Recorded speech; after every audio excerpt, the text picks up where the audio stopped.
오늘 우리에게 주어진 말씀 빌립보서 2장 19절에서 30절 함께 합독하겠습니다. 시작.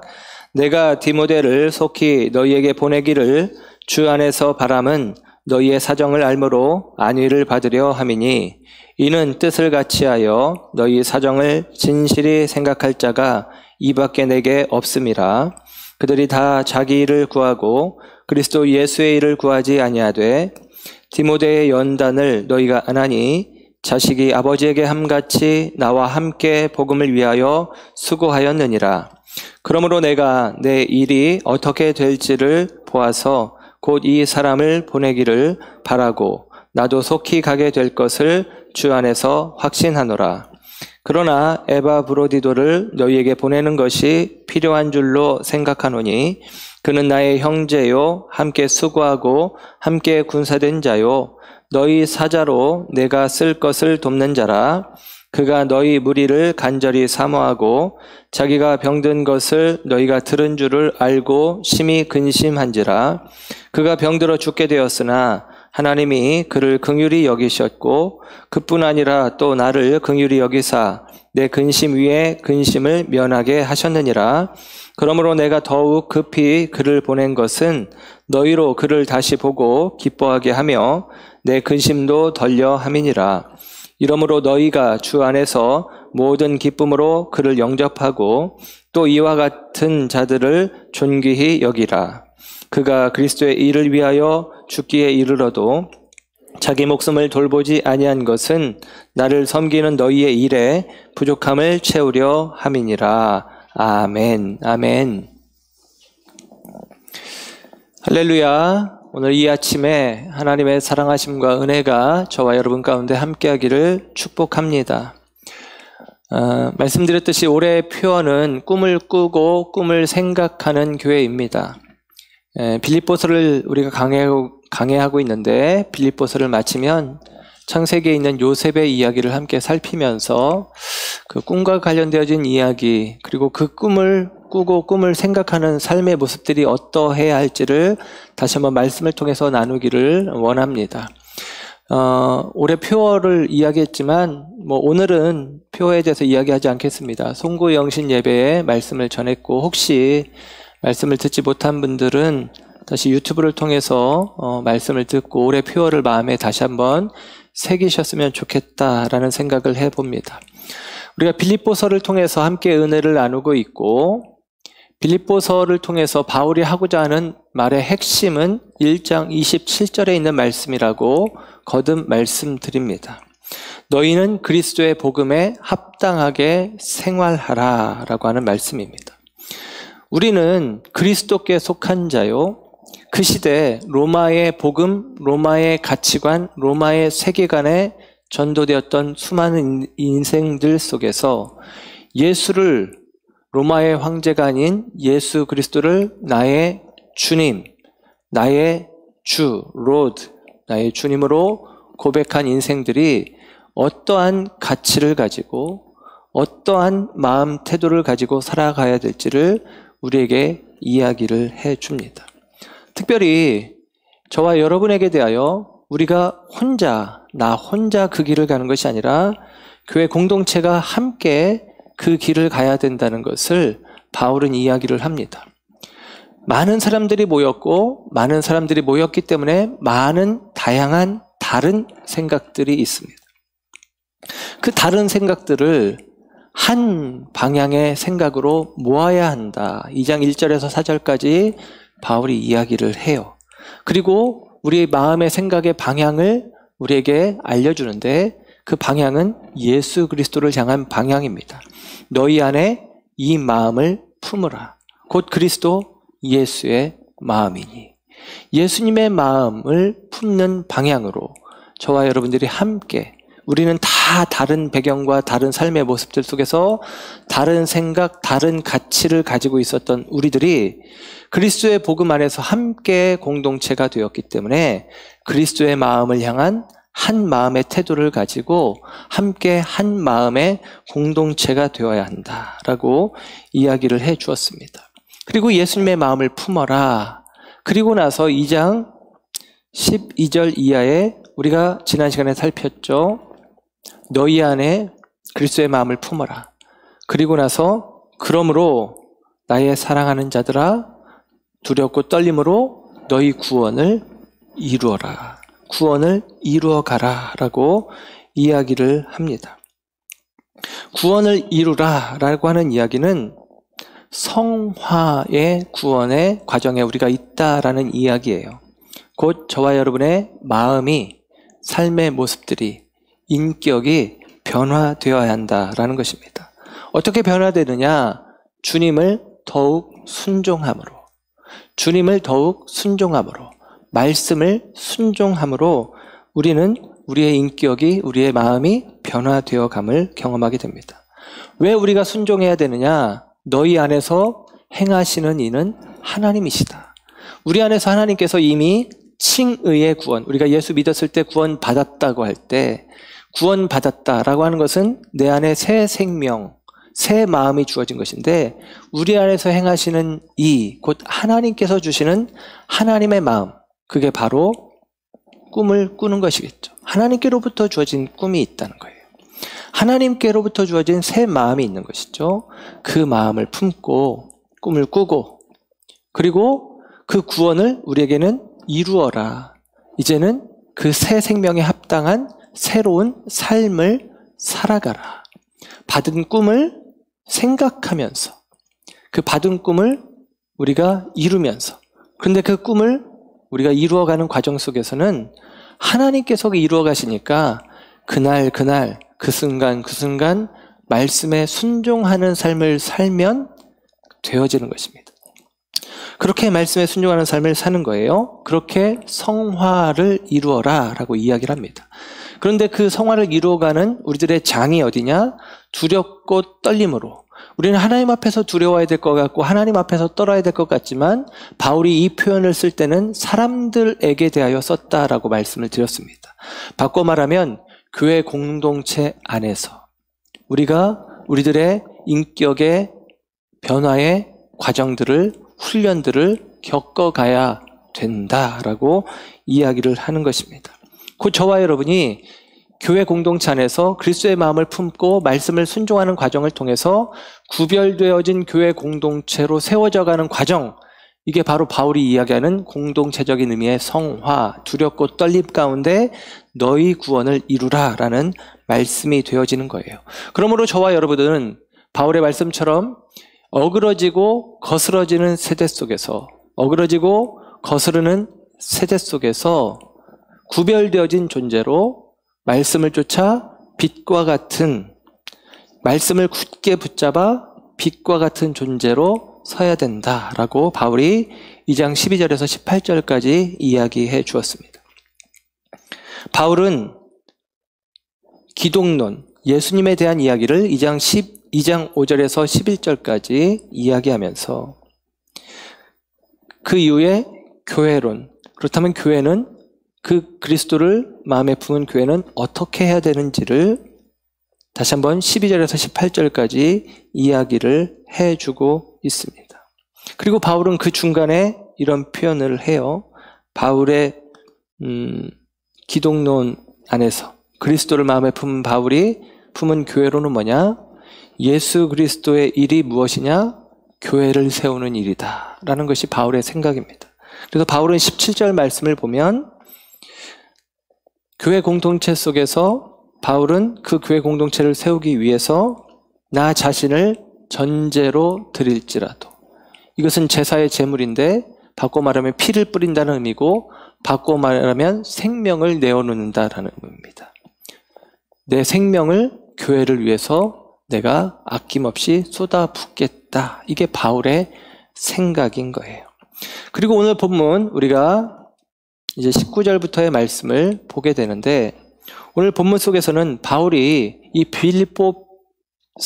빌립보서 편지를 보내는 그 바울의 사정과, 그리고 이 빌립보 교회에 이 편지를 보내면서 두 사람을 소개하면서, 이제 곧 디모데와 에바브로디도인데 이 두 사람을 소개하면서 믿음의 본보기로, 그리스도를 따라가는 삶의 본보기로 이 두 사람을 세우고 있다라고 하는 사실입니다. 우리가 살아가면서 이른바 롤모델이라고 하는 것이 우리 가운데 필요할 때가 있어요. 롤모델. 저 같은 경우는 예수님을 롤모델로 삼기를 원합니다. 그런데 우리가 그런 마음이 있잖아요. 예수님은 하나님이시니까, 예수님은 우리랑 다르니까, 예수님은 그 안에 죄가 없고 그 안에 부정이 없고 약함이 없으니까 라는 생각이 들기도 합니다. 그렇죠. 맞습니다. 우리의 온전한 롤모델은 예수님이신 것이 분명합니다. 너희 안에 그 마음을 품어라. 예수의 마음을 품어라. 예수님이 분명히 우리의 롤모델인데 그 예수님은 나랑 너무 멀어진 것 같아서, 멀리 계신, 아니 전혀 다른 존재인 것 같아서 마음에 불편함이 있어요. 그럴 때 우리는 나 가까운 곳에서 나의 삶의 롤모델을 찾기를 원합니다. 예를 들면 우리 목사님들이 다 목회를 하지만, 영적으로 지도자 역할을 하지만 목사님들의 목사님 같은 존재를 찾기도 해요. 우리 성도님들도 많이 익히 알고 있는 우리 한국교회도 너무나 좋은 목사님들이 있죠. 예, 주기철 목사님, 손양원 목사님, 최근에는 예를 들면 옥하는 목사님, 그런 분들의 이야기들이 우리 가운데 언급이 되어집니다. 그러면서 그분처럼 살았으면 하는 마음들을 갖죠. 성경 안에도 바울 같았으면, 베드로 같았으면 그런 마음을 품기도 합니다. 그렇게 우리들은 나름대로 약함 가운데 있지만 나와 같이 인간의 한계, 인간의 감정, 인간의 부족함 그대로 갖고 있지만 그럼에도 불구하고 믿음으로 사는 사람들을 우리가 보길 원하죠. 그런 의미에서 바울은 지금 이 빌립보 교회 가운데 디모데와 에바브로디도, 이 두 사람을 그들의 신앙의 롤모델로 제시를 하고 있어요. 이게 오늘 본문의 어떤 내용입니다. 먼저 바울은 그가 이 편지를 쓰는 어떤 과정과 사정을 설명을 하는데, 오늘 본문 24절에 보면 이렇게 바울이 이야기해요. 나도 속히 가게 될 것을 주 안에서 확신하노라. 바울은 생각했어요. 바울은 지금 로마에 가택연금되어 있는 상태입니다. 그래서 바울은 이제 재판을 기다리고 있는데 내가 풀려나서 너희에게 가게 될 거야. 내가 그렇게 확신해 라고 생각을 합니다. 그런데 그가 속히 빌립보 성도들, 빌립보 성도들 뿐이겠어요? 그동안 바울이 복음을 전해서 세웠던 교회들, 그 교회들을 방문하고 싶은 마음이 바울에게 많이 있었을 것입니다. 내가 너희 애들에게 가기를 원한다. 그리고 가게 될 거라고 나는 믿어. 라고 이야기를 해요. 그런데 지금 당장의 그의 모습은 지금 가택연금 갇혀 있는 상태란 말입니다. 그래서 바울이 어떻게 했느냐? 19절에 오늘 본문에 시작하면서 이런 이야기를 하죠. 내가 디모데를 속히 너희에게 보내기를 원한다라는 거예요. 내가 갇혀 있으니까 나 대신에 디모데를 너희에게 보냈으면 좋겠다라고 생각을 하고 있어요. 그런데 디모데를 보내겠다고 생각했지만 다시 23절로 가면 이렇게 이야기를 해요. 디모데를 보내려고 했지만 디모데는 나중에 보낼게 라고 하는 것이죠. 왜 디모데를 나중에 보내려고 하느냐? 디모데를 나중에 보내려고 하는 이유를 23절에 이야기하기를, 그러므로 내가 내 일이 어떻게 될지를 보아서 곧 이 사람을 보내기를 바라고, 그럽니다. 한마디로 이런 거예요. 내가 어떻게 될지 좀 결과가 나온 다음에, 내가 아직 재판 기다리고 있는데 재판 결과가 나오면 아마 내가 죄가 없으니까 풀려날 텐데 이 재판 결과를 가지고 디모데가 너희에게 가도록 하겠다. 그러면 너희들이 내가 지금 잡혀 있는 것 때문에, 감옥에 있는 것 때문에 불편한 마음들이 해결되지 않겠냐. 그러니까 디모데는 나중에 보낼게. 이거 디모데를 나중에 보낸다고 하니까 또 마음이 불편한 거예요. 빌립보 성도들이 염려돼서 그 다음에 하는 이야기가, 그래서 25절이에요. 25절에 보면 그러나 에바브로디도를 너희에게 보내는 것이 필요한 줄로 생각하노니, 그럽니다. 지금은 일단은 에바브로디도를 너희에게 보내야 되겠다라고 이야기를 합니다. 그래서 이 빌립보서는 에바브로디도가 이 편지를 가지고 가는 거예요. 28절에 보면 중간에 글을 보낸 것은, 그럽니다. 에바브로디도 글을 보낸 것은, 여러분 편지를 쓰고 있으면 이 시제가 좀 이상해요. 글을 내가 보낼 것은, 지금 편지를 쓰면서 내가 글을 보낼게 라고 미래형으로 써야 되는데 편지에는 내가 글을 보냈다, 보낸 것은 하고 완료형으로 쓰고 있어요. 이 얘기는 뭐냐면 이 편지를 빌립보 성도들이 펴서 읽을 때 그 옆에 에바브로디도도 있는 거예요. 왜? 그가 그 편지를 가지고 왔으니까. 그러니까 에바브로디도를 내가 먼저 보낼게 라고 이제 말하자면 이야기를 하는 것입니다. 그래서 에바브로디도가 이 빌립보서 편지를 가지고 빌립보에 왔다라고 하는 것에 대해서는 뭐 이견을 다는 사람들이 거의 없습니다. 오늘 그래서 이 에바브로디도가 먼저 갔고 나중에 이제 빌립보에 디모데를 보낸다고 했으니까 사실 뭐 순서로는 디모데의 이야기가 앞에 나오고 에바브로디도의 이야기가 뒤에 나오는데 우리는 에바브로디도의 이야기를 좀 먼저 보길 원합니다. 에바브로디도 이름이 그래요. 에바브로디도. 이 이름은 헬라식 이름이라고 추정이 되어져요. 에바브로 플러스 디도라고 하는 것인데 디도는 사랑받는 자라는 뜻이에요. 디도서라는 성경이 있기도 하죠. 다른 사람입니다. 사랑받는 자. 에바브로는 아프로디테 여신의 이름을 딴 거예요.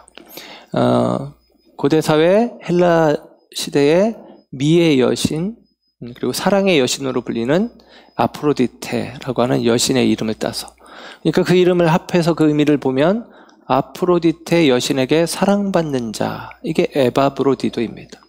그러니까 그는 원래 이방신을 섬기던 자였죠. 그런데 빌립보에 바울이 와서 빌립보에서 복음을 전하는 거예요. 자주장사 루디아를 중심으로 이루어진 교회 공동체 안에 일원이 되어지는데 바울이 전한 복음으로 말미암아 그 우상을 걷어치우고 예수 믿기로 작정한 사람이고 예수를 믿으면서 이제는 바울을 위해서 헌신하는 일까지도 하는 게 에바브로디도라고 이야기할 수 있겠습니다. 그 에바브로디도의 모습을 보면 오늘 본문에 보면 근심이라는 이야기가 반복되는데 어떤 내용이냐면 에바브로디도가 병에 걸린 것입니다. 병에 걸렸어요. 그래서 근심하는 이야기가 세 군데 찾아볼 수 있는데 26절에는 에바브로디도가 근심하고 에바브로디도가 병든 것을 너희가 들었다. 표현되진 않았지만 에바브로디도가 병든 것 때문에 빌립보 성도들이 근심하고 그 다음에는 바울이 27절, 28절에 근심하고 그런 이야기가 나오는 거예요. 여러분 에바브로디도는 빌립보 교회에서 에바브로디도를 바울에게로 보냈습니다. 빌립보에서 로마까지는 1300km가 떨어져 있어요. 그 당시에 교통수단으로 가면 빨리 가도 한 달 반 정도 걸린답니다. 그러니까 한 달 반, 2달 가까운 시간을 가서 지금 에바브로디도가 간 건데 이유는 뭐냐면 빌립보 교회에서 보낸 거예요. 바울을 위해서. 우리식으로 표현하면 감옥에 갇혀 있으니까 영치금, 선교헌금을 에바브로디도 편에 보내서 바울을 돕고자 하는 것이고 그리고 바울 옆에서 바울을 수종드는 그런 일들을 하도록 에바브로디도를 보낸 거예요. 그러니까 우리 교회에서 우리를 이렇게 생명되게 했던 바울 선생님을 그가 갇혀 있는데 우리가 모른 척하면 안 되지. 누가 가서 좀 도왔으면 좋겠는데 하는 마음으로 대표로 뽑혀서 에바브로디도가 로마까지 왔단 말이죠. 그리고 로마까지 와서 바울을 돕는 일을 하는데 문제는 병에 걸렸다라는 것입니다. 병에 걸렸다. 오는 길에 걸렸는지 와서 걸렸는지 어떻게 걸렸는지 모르지만 병에 걸렸어요. 그런데 이것 때문에 에바브로디도의 병 때문에 에바브로디도가 근심했다라고 이야기해요. 26절 하반절에 보면 심히 근심했다라고 얘기해요. 에바브로디도가 근심하는데 심히 근심했다. 여기서 에바브로디도에게 쓴 표현은 예수님이 겟세마네 동산에서 고민하셨다. 크게 갈등하셨다. 번뇌하셨다. 그런 표현과 같은 단어입니다. 그러니까 에바브로디도는 이런 거예요. 내가 사명을 가지고 왔는데 병이 나서 사명을 감당하지 못하네. 어떡하지 하면서 되게 많이 고민하는 거죠. 번민하는 거죠. 그게 에바브로디도의 마음이에요. 그런 근심함이 에바브로디도에게 있습니다. 또 하나는 나를 보낸 사람들, 빌립보 성도들이 내가 병들었다는 얘기를 들었는데 그분들이 나를 믿고 보냈는데 그분들이 나 때문에 얼마나 속상할까? 라면서 근심하고 있는 거예요. 그리고 두 번째는 이 빌립보 성도들의 근심이겠죠. 그들이 소식을 들었어요. 에바브로디도가 우리를 대신해서 가다가 먼 길을 가다가 그가 힘들었나? 먼 길을 가다가 다쳤나? 어려움을 겪었나? 어떤 병에 걸렸지? 야, 걱정된다. 에바브로디도를 또 걱정하는 거죠. 그리고 바울이 그 다음 절에 27절에 보면 바울이 걱정하는 이야기가 나오는데, 바울의 걱정에 27절 하반절에 보면 내 근심 위에 근심을 면하게 하셨다. 하나님이 에바브로디도의 병은 결국에 고쳐주시는데, 바울이 하나님이 나를 긍휼히 여기셔서 에바브로디도의 병을 고쳐서 근심 위에 근심을 그치게 하셨다는 거예요. 그러니까 바울의 근심은 뭐냐면, 첫째는 에바브로디도가 병들었어요. 이게 근심이에요. 동역자가 아픈데 어떻게 마음 편하겠어요. 또 하나는 근심 위에 근심은 뭐냐면, 그 병들었는데 병든 거에서 끝이 아니라 죽게 생긴 거예요. 죽으면 어떡하지? 라는 생각이 바울의 근심이 된 거예요. 그러니까 이 병이 중병인 것이죠. 굉장히 큰 병에 걸린 것입니다. 이 병에 대해서 어떤 분들은 향수병이라고 이야기하기도 해요. 향수병이라고. 왜냐하면 26절 시작하는 말에 보면 그가 너희 무리를 간절히 사모하고 그러거든요. 무리를, 빌립보 교회를 간절히 사모해서, 빌립보를 간절히 사모해서, 고향을 간절히 사모해서, 이 사모한다는 말이 다른 말로는 그리워한다는 말이거든요.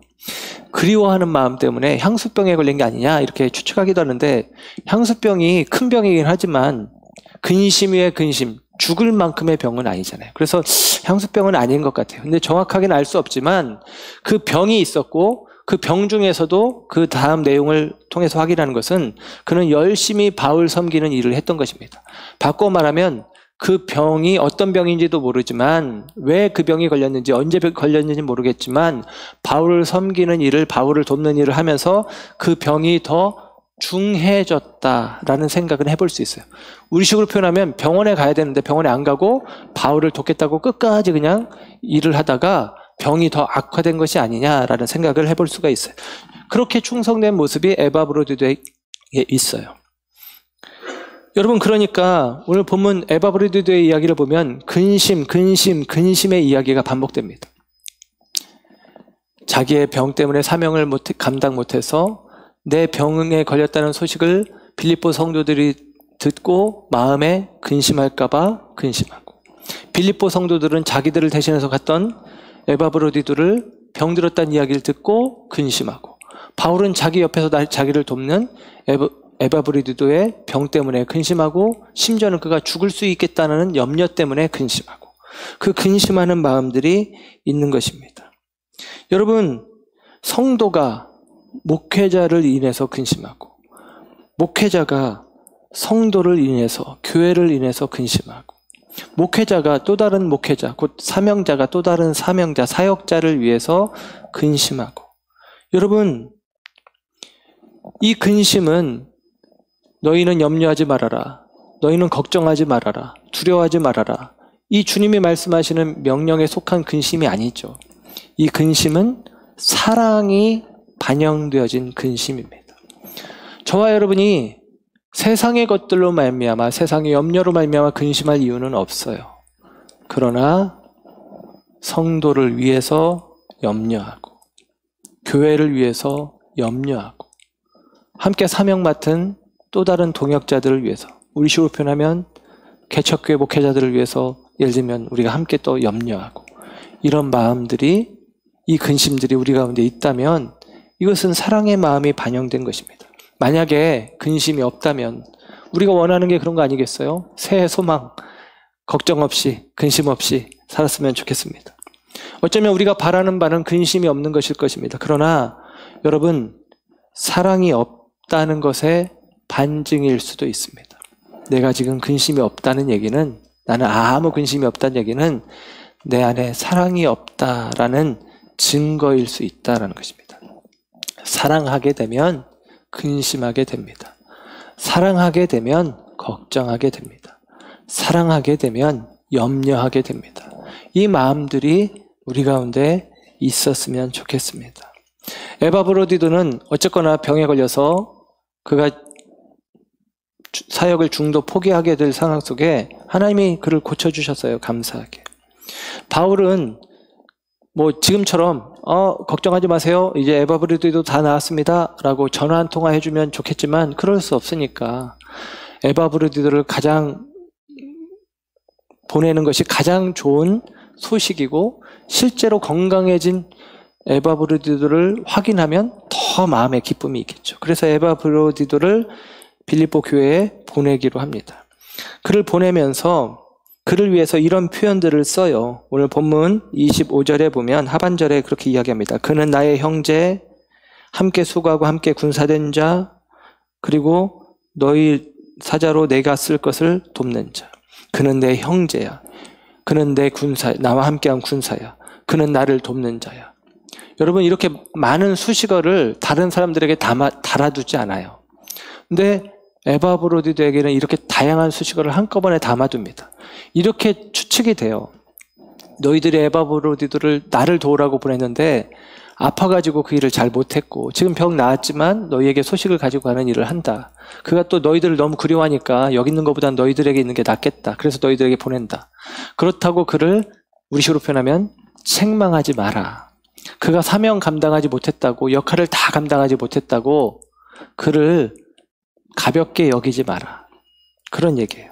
그는 내 형제 같다. 그는 군사처럼 충성되었다. 그는 나를 진짜 잘 도왔다. 라고 이 많은 수식어를 통해서 에바브로디도는 그 사명에서 탈락한 사람이 아니라 그 사명을 다 감당하지 못했지만 연약함이 있으니까, 부족함이 있으니까. 그러나 그는 그 사명을 감당하기 위해서 애썼어. 너희들 그거 알아줘야 돼. 그러면서 그와 같은 자들을 너희들이 잘 영접해라. 29절에 이야기를 해요. 그를 존귀히, 존귀히 여겨라 라고 이야기를 해주고 있습니다.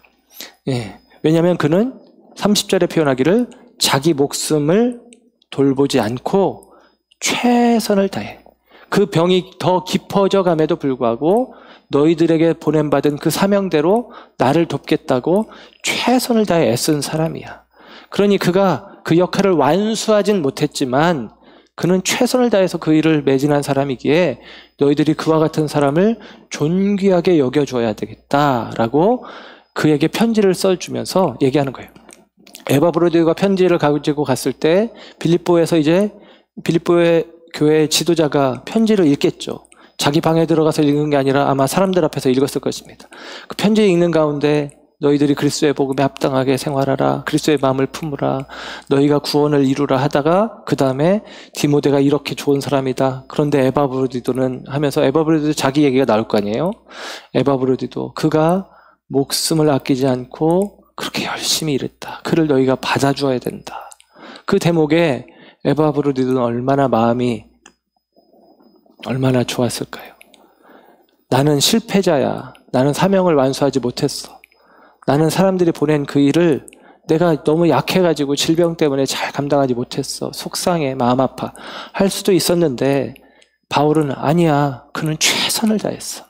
라고 인정해주며 그와 같은 자들을 너희들이 귀하게 여겨야 돼. 라고 이야기해 줄 때 에바브로디도의 마음이 녹아내렸을 것입니다. 그렇죠. 이게 오늘 본문의 이야기예요. 서로를 향한 근심과 염려, 곧 사랑의 마음들이 바울에게, 에바브로디도에게, 빌립보 교회에게 있었다라고 하는 사실입니다. 에바브로디도 말고 그 앞에 표현되어진 소개된 사람은 디모데입니다. 원래는 디모데를 보내기를 원한다. 그런데 디모데는 나중에 내 이 재판 결과까지 가지고 너희에게 가서 좋은 소식을 더 전해주고 너희들 안에서 나를 대신해서 목회까지 했으면 좋겠다. 그러니까 조금 있다가 보낼게 라고 하면서 디모데를 이야기하는데 디모데는 어떤 사람이냐? 디모데는 먼저 우리가 선 이해를 한다면 사도행전 16장에서 디모데는 바울이 2차 전도 여행을 떠날 때 1차 전도 여행 때 갔던 이고니온, 루스드라, 더베 이쪽 지역으로 바울이 예전에는 해상로로 갔었는데 육로로 갑니다. 왜냐하면 그 중간에 자기 고향 다소가 있거든요. 그래서 다소를 거쳐서 이제 루스드라, 이고니온 이쪽 지역을 가요. 이 루스드라 성에서 지내던 사람입니다. 엄마는 유대인이고 아빠는 헬라인이에요. 그런데 이 디모데가 2차 전도 여행 때 바울을 따라가기로, 바울의 제자가 되기로 마음을 먹게 됩니다. 그는 다 이미 큰 청년인데 유대인들에게 먼저 어디를 가든지 복음을 전했기 때문에 할례를 다 큰 청년에게 행하는데 순종해서 받아요. 그런 어떤 순종하는 마음들이 있습니다. 디모데전서 1장 2절에는 바울이 그 디모데를 아들과 같은 존재라고 이야기합니다. 오늘도 이제 아들과 같다라고 이야기를 하는데 아들과 같은 존재라고 이야기를 해요. 유대 문화 속에서 아들이라고 하는 것은 아들이라는 표현을 쓸 때는 내가 그를 신임한다라는 것이고, 그래서 내 모든 것을 그에게 맡긴다, 후계자 같은 의미가 포함되어 있고, 그리고 아들은 아버지와 동등한 권위를 갖는 것입니다. 그래서 아들에게 인장, 그 반지를 끼워주잖아요. 아버지의 권위를 갖게 하는 거예요. 그러니까 디모데는 바울과 같이 권위자로 세워지기도 하는 것이죠. 그리고 3차 전도 여행을 할 때는 바울이 이제 그가 2차 전도여행 때 세웠던 교회에 이 디모데를 보내고 남겨두고 하면서 고린도 혹은 데살로니가, 에베소 교회에서 목회를 하기도 했던 사람이 바로 디모데입니다. 그 디모데를 지금 빌립보 교회에 파송해서, 빌립보 교회가 참 좋은 교회지만 그 교회 안에도 나름의 문제가 있었기 때문에 목회하게 하려고 하는 마음이 지금 바울에게 있어서 내가 디모데를 보내려고 해 라고 이야기를 하죠.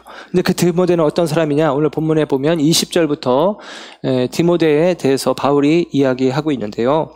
디모데는 20절에 보니까 이는 뜻을 같이하여 너희 사정을 진실히 생각할 자가 이밖에 내게 없음이라. 그러면서 그는 뜻을 같이하는 사람이다 라고 이야기를 해요.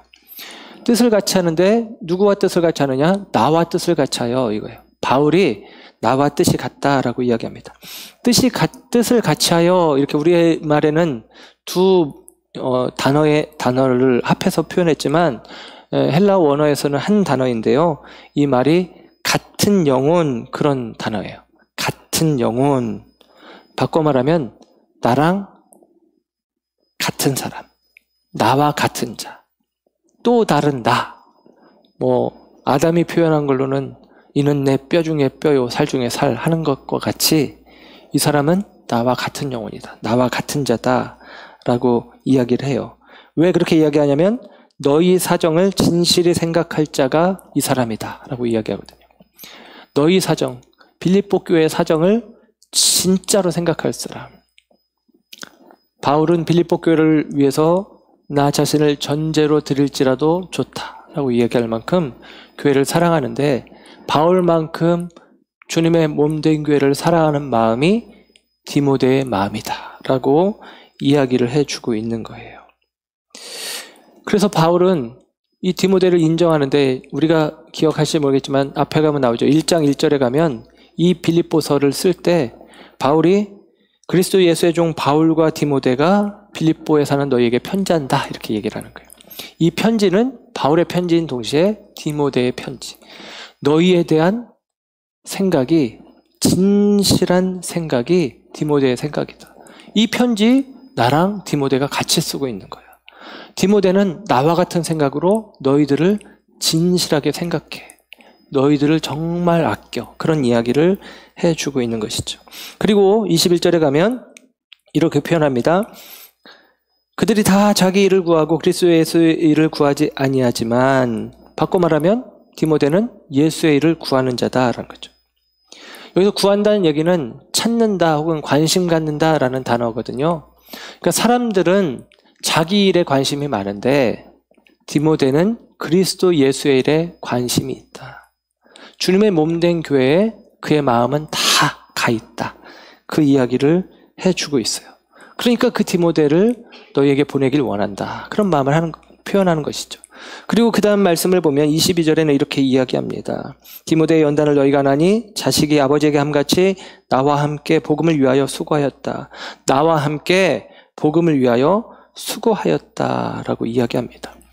예, 여기서 나와 함께 수고하였다라는 얘기는 나랑 같이 수고했다는 것인데, 그가 수고하는 과정은 바울을 따라다니면서, 여기서는 그 앞에 보면 자식이 아버지의 함같이 나와 함께 수고했다라는 거예요. 그러니까 나와 함께라는 얘기는 둘이 동등한 관계에서 일했다기보다는 자식이 아버지에게 하는 것처럼, 곧 아버지가 일하고 자식이 옆에서 도우면서 배우는 거거든요. 우리로 치면 좀 이게 일본 말이지만 이게 와닿으니까 시다바리 하면서 수종 들면서 배우는 거예요. 그런 과정 속에서 하는데 나와 함께 그가 일을 하는데 어떤 일을 하느냐?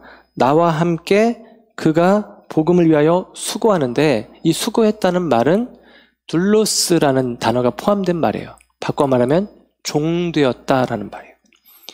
디모데는 내가 주님의 종된 일을 할 때 내 옆에서 나를 위해서 수발들면서 종된 자의 역할을 함께 감당했던 사람이다 라고 이야기를 하는 것이죠. 그러니까 첫째는 디모데는 주님을 종처럼 주의 일을 종처럼 섬기는데 그가 종처럼 섬기는 일에 한 일이 뭐냐? 여호수아가 모세를 수종들듯이 디모데가 바울을 수종드는 그 일을 통해서 주의 일을 종처럼 감당했다라고 이야기를 하는 것입니다.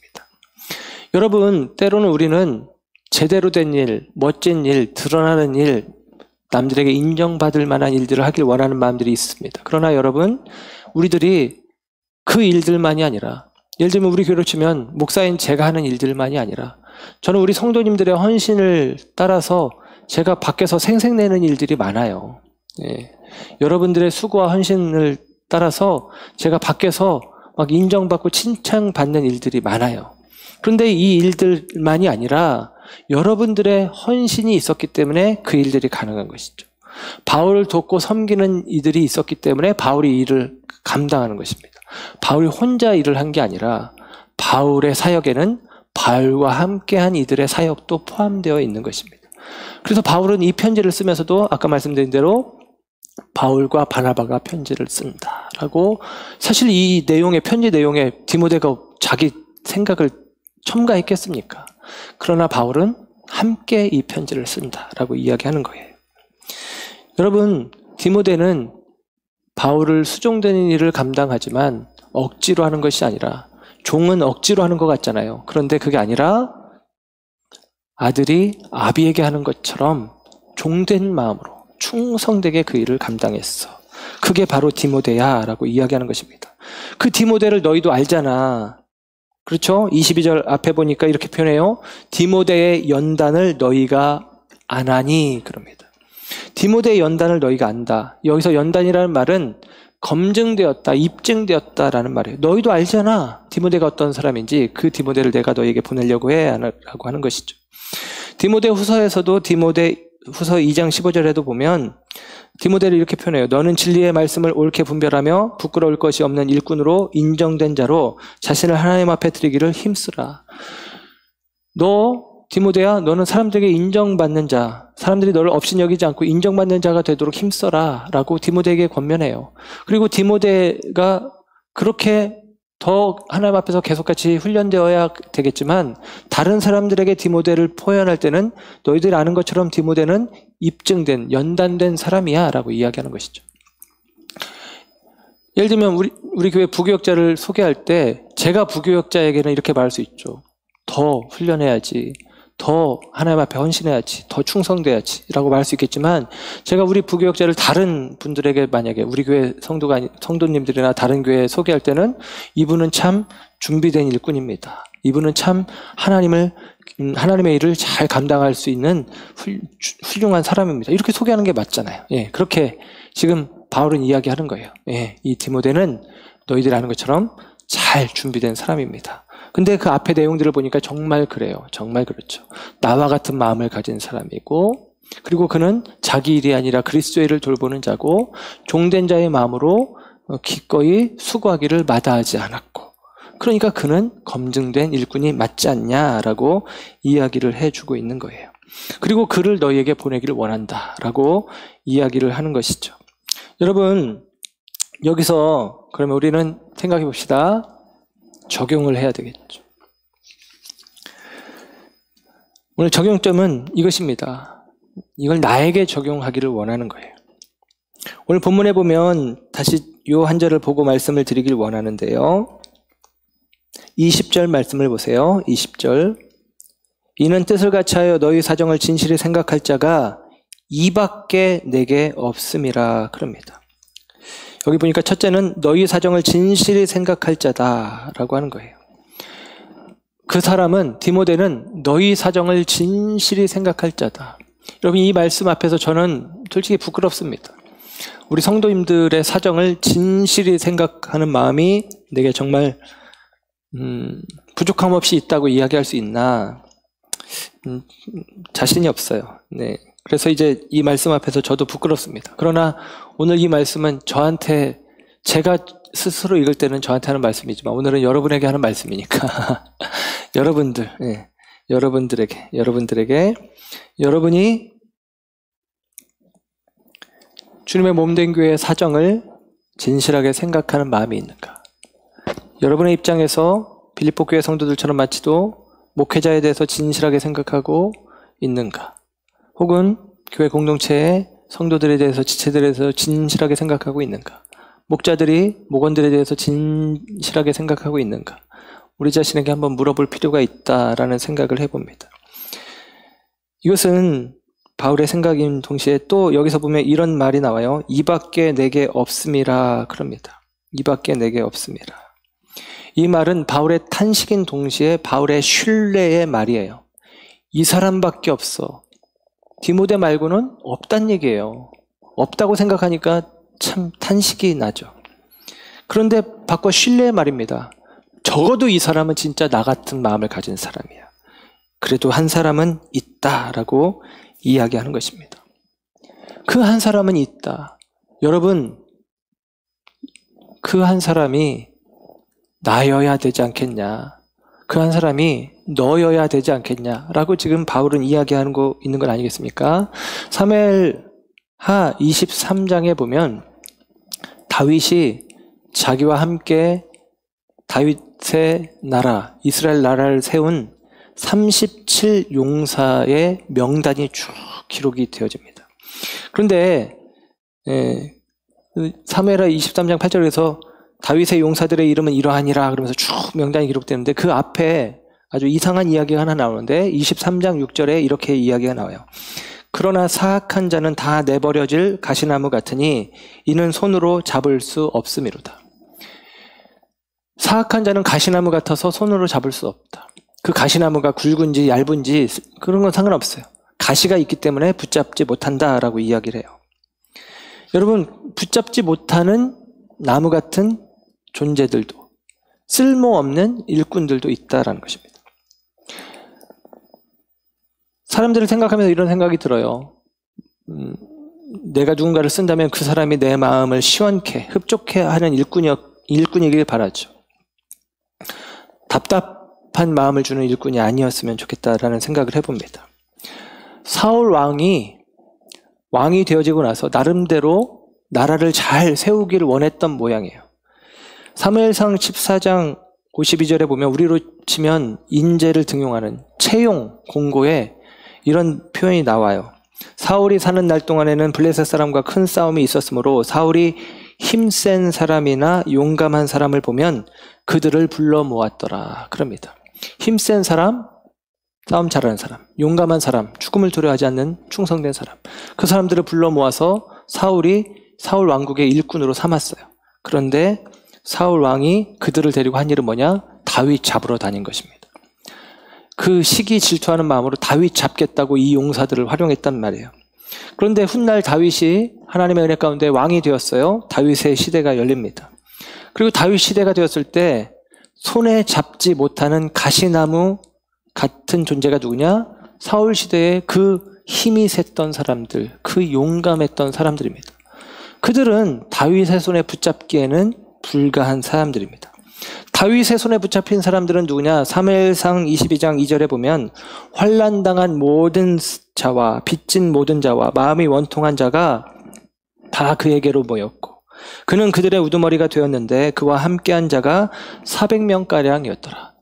사울에게는 천천만만의 군인들이 있었겠죠. 그러나 다윗에게는 400명으로 시작된 몇몇 사람들입니다. 그런데 그들의 면면을 이야기를 하는데 환난당한 자, 빚진 자, 마음이 원통한 자. 여러분, 이 사람들의 면면은 한 나라를 세우는 기초가 되기에는 부족한 모습들입니다. 그런데 여러분, 그들이 다윗 왕궁의 일꾼이 되어지고 그들이 사무엘하 23장에 다윗의 7용사의 열거된 이름 속에 있다라는 것입니다. 그들 가운데는 에피소드를 하나 소개하는데 3명의 용사는 다윗이 블레셋과 전쟁하면서 베들레헴이 다윗의 고향인데 베들레헴에 있는 샘물, 어렸을 때 먹었던 그 샘물 나 마셨으면 좋겠다 혼잣말 했는데 이 3명의 용사가 밤에 적진 깊이 목숨 걸고 들어가서 물을 떠옵니다. 그 샘물을. 그 샘물을 받아들고 다윗이 먹지 않고 땅에 쏟아 부어요. 그러면서 다시는 내가 피 같은 물을 마시지 않겠다. 그런 이야기를 해요. 얼마나 충성된 자들입니까? 다윗은 그들을 통해서 하나님 나라를 일구어 가는 거예요. 여러분, 다윗이 그 손에 붙잡고 사용한 일꾼들은 그들이 힘이 센 용감한 어빌러티, 능력치가 좋은 사람들이 아니라 어벨러티, 가용성이 있는 사람들입니다. 곧 사용할 수 있는, 붙잡히는 사람들을 통해서 일한 거예요. 하나님의 나라 일꾼들은 능력치가 많은 사람들이 아닙니다. 가용성이 있는 사람들입니다. 가시가 박혀 붙잡지 못하는 사람으로 일을 할 수는 없어요. 비록 능력치는 부족해도 약해도 주의 손에 붙잡혀 쓰임받을 만한 그 존재, 사용할 만한 그 사람인 것입니다. 디모데는 모두 자기 일이 바쁠 때 그리스도의 일을 생각했던 그리스도의 일에 붙잡힌 자입니다. 에바브로디도는 그리스도의 일을 위하여 죽음도 불사했던 사람입니다. 오늘 디모데와 에바브로디도의 공통된 표현은 그리스도 예수의 일, 그 일을 구하는 자 디모데, 그리스도 예수의 일, 그 일을 위하여 목숨도 아끼지 않은 자 에바브로디도입니다.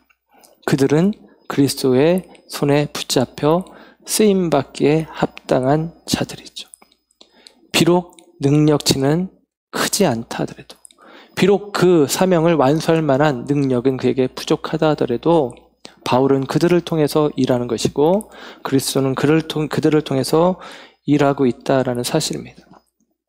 여러분, 오늘 이 디모데와 에바브로디도가 빌립보 교회에게 좋은 롤모델, 믿음의 본보기가 되어집니다. 그들이 이런 본보기가 되어진 것은 바울을 통해서 받은 영향 때문입니다. 바울이 좋은 본보기가 되어진 것은 그가 소개했던 그리스도를 그가 만났기 때문입니다. 오케스트라가 조율을 할 때 제1 바이올린이 한 음을 켜면 다른 악기들이 그 음에 맞춰서 조율을 합니다. 제1 바이올린이 잘 음을 잡고 그 음에 맞춰가는 것이죠. 각자가 다 자기가 생각하는 정음이 있겠지만 함께 조율하여서 하모니를 이루어서 연주하기 위해서는 조율의 과정이 필요한데 그 한 악기를 제1 바이올린으로 세우는 것입니다. 우리 모두는 그리스도의 마음을 품은 자로 서야 합니다. 그리고 그리스도의 마음을 품기 위해서 그리스도의 마음에 조율하는 과정이 필요하죠. 자기 비움, 종됨, 복종, 죽기까지 복종하여 하나님의 나라를 일구시고 교회를 세워가시는 주님의 마음을 품는 게 우리에게 필요합니다. 그리고 마치도 제1 바이올린처럼 그 원음에 자기 삶을 맞추어가는 바울이 있어요. 그 역시도 예수님처럼 예수님의 마음을 알고 예수님이 왜 희생하셨는지, 왜 예수님이 자기를 비우셨는지, 자기를 낮추셨는지, 왜 죽으셨는지 그 사실을 아는 바울이 나를 너희 공동체를 위해서, 교회를 위해서 내 몸을 전제로 부어도 피를 쏟아도 죽어도 좋다라고 여기면서 하나님 나라 교회를 위해서 자신을 내어줍니다. 그리고 디모데가 그 바울을 따라 조율하고 에바브로디도가 그 바울을 따라 그 생각과 마음을 조율합니다. 그리스도의 일을 위해 살아가는 것이죠. 바울과 같은 마음을 품는 것이고 목숨을 걸고서라도 자기 사명을 완수하기 위해서 바울을 돕기 위해서 애쓰는 몸부림을 가지고 있습니다. 그리고 이제 우리에게 질문합니다. 우리는 그렇다면 저와 여러분이 주님의 마음을 품어가시기를 주의 이름으로 축원합니다. 저와 여러분 모두가 나의 일이 아니라 그리스도의 일을 마음에 품고 살아가기를 축복합니다. 꿈을 꾸고 꿈을 생각하되 나의 꿈, 나의 야망이 아닌 하나님이 내게 주신 꿈, 하나님께서 우리를 통해서 이루시고자 하시는 그 일, 주님의 몸된 교회를 통해서 세상 가운데 빛이 되게 하시고 말씀을 붙잡은 인생들을 통해서 하나님의 몸된 교회를 세워가기를 원하는 그 일에 저와 여러분들이 쓰임받길 원합니다. 사울에게 붙잡혔던 힘센 사람들, 용감한 사람들, 그들처럼 능력치는 많지 않다 할지라도 내가 여기 있사오니 나를 써주소서, 언제든지 내가 필요하면 말씀해 주세요, 언제든지 나를 사용해 주세요, 나는 부족하지만, 나는 연약하지만 주의 일을 내가 감당하겠습니다. 그 손에 붙잡히는 인생이 쓰임받는 인생입니다. 코로나 상황 속에 있습니다. 올 하반기나 지나야 3, 4분기쯤이나 돼야 마스크를 벗을 수 있을 것 같다, 그런 이야기도 합니다. 그런 과정 속에 우리가 함께 만나지 못해요, 모이지 못합니다. 교회에서 이런 선택을 했습니다. 목회적으로 이런 선택을 했습니다. 2021년 상반기 목장 모임, 우리 목원들이 함께 만나는 모임은 모이지 못합니다. 대신에 목자들 모임을 할 겁니다. 지금처럼 강화된 거리두기가 있으면 4인 이상 모이지 말라고 하니까 못 만납니다.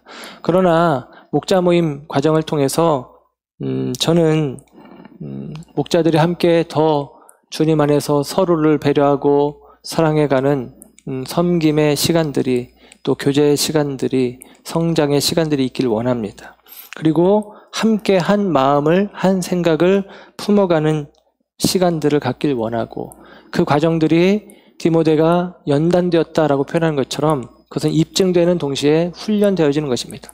훈련의 과정들을 통해서 목자로서 입증되어지는, 훈련의 과정을 통해서 목자로서 인정되어지는 과정들이 있기를 원합니다. 이유인즉슨 디모데처럼 에바브로디도처럼 본보기가 되었으면 좋겠다라는 생각 때문입니다.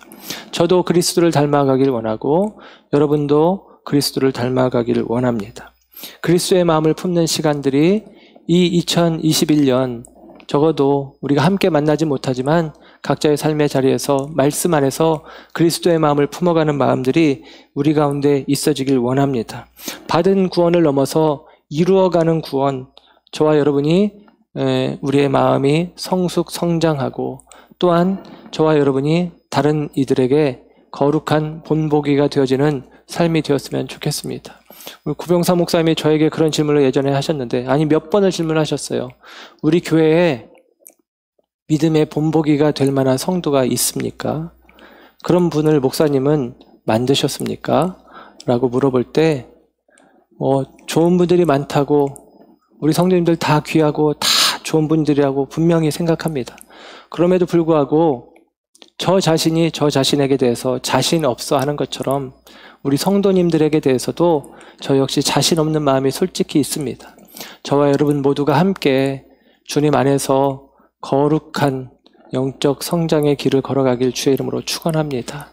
저도 주님을 닮아가고 여러분도 주님을 닮아가고 저와 여러분이 주님 안에서 한 마음으로 함께 이 땅에 이 거스르고 어그러진 시대 속에서 빛과 같이 별과 같이 빛나는 그와 같은 거룩한 교회 공동체를 세워가는 우리 모두가 되기를 주님의 이름으로 간절히 부탁드리고 또 축복합니다. 기도하겠습니다. 좋으신